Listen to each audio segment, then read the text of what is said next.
Itang LRG mga katropa o lahi ragyod.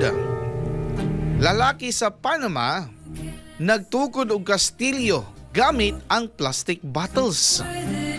Atong sayron mga katropa ang maong balita kauban ng atoang LRG correspondent. Pinakabagtik, pinakaantigo, pinakagwapo matud pa niya sa iyang panahon.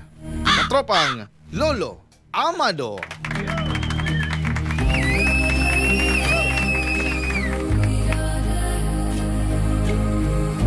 Thank you so much, Lord, for the sunshine today. Mga katropa, usa ka Canadian environmentalist. Kung environmentalist nga gila nga si Plastic King ang nakasungkit o Guinness World Records. Oman siya nagtukod og upat ka mga andana nga kastilyo. Gamit lamang ang libuan ng mga plastic nga botilya. Wow! Gitukod ni Robert Bisho ang kastilyo Inspiration sa Bocas del Toro, Panama.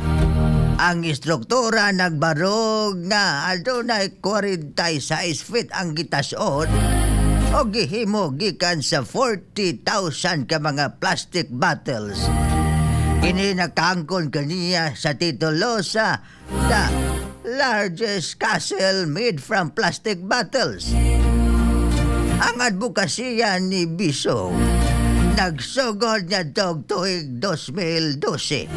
Diyang iyang nadiskubrihan ang nagkadako nga problema sa basura sa isla.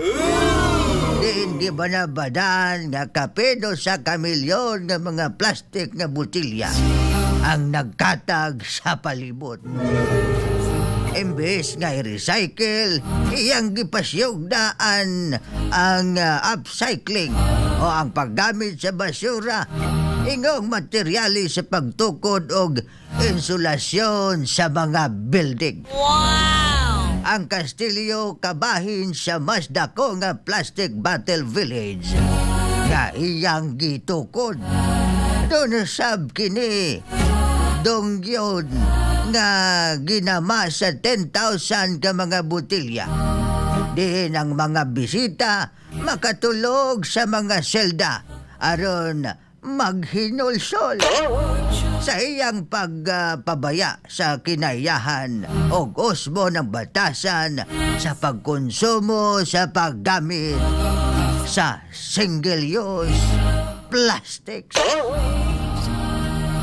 O ako si Lolo Amado para sa tong balitang LRG kung lahira dyan. Dili gwapo, dili macho, pero delikado sa mga chick. Daghang salamat. Bye-bye.